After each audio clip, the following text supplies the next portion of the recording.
ক্রেতার সঙ্গে কথা বলবো যিনি ঢাকা থেকে এসেছেন। না, একটু বলবেন যে কোথা থেকে এসেছেন এবং গরুর বাজারের কি অবস্থা দেখছেন বলেন।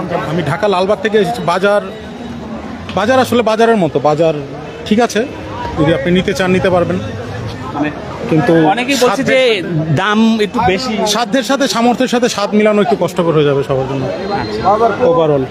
আর আমার নিজের যেহেতু একটু খামার আছে, চেষ্টা করছি খামারের জন্য কিছু গরু নেওয়ার, দেখি বাকিটা আল্লাহ ভরসা। আচ্ছা, না এমনি এমনি আমি যদি বলি যে যারা ব্যবসায়ী রয়েছেন তারা যদি বলছেন যে বাজার অন্যান্য বারের তুলনায় এবার একটু এখনও খারাপ, আর এখনও ঈদের বাজার জমে ওঠেনি, তো এবং তারা ভালো দাম না পাওয়ার একটা আশঙ্কা করছেন। আপনার কাছে কি মনে হয় আসলে? এটা সত্য, কারণ মানুষের কাছে আসলে টাকা নেই, এটা তো সত্য কথা।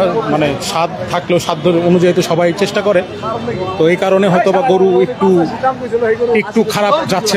বাজারের দাম ওরকমভাবে উঠতেছে না, দামও বলতেছে না। আর ব্যাপারীরাও চেষ্টা করতেছে না আসলে 5টা গরুর লাভ একটা গরু দিয়ে তুলতে, তো স্বাভাবিকভাবে এই একটা গরুর উপরে প্রেশারটা চলে আসতেছে। তো এই কারণে আসলে বাজারের অবস্থা আসলেই খারাপ। মানে যারা আগে দেখা গেছে 3টা গরু দিত কিংবা 5টা গরু দিত, তারা এখন 2টা গরু দিচ্ছে।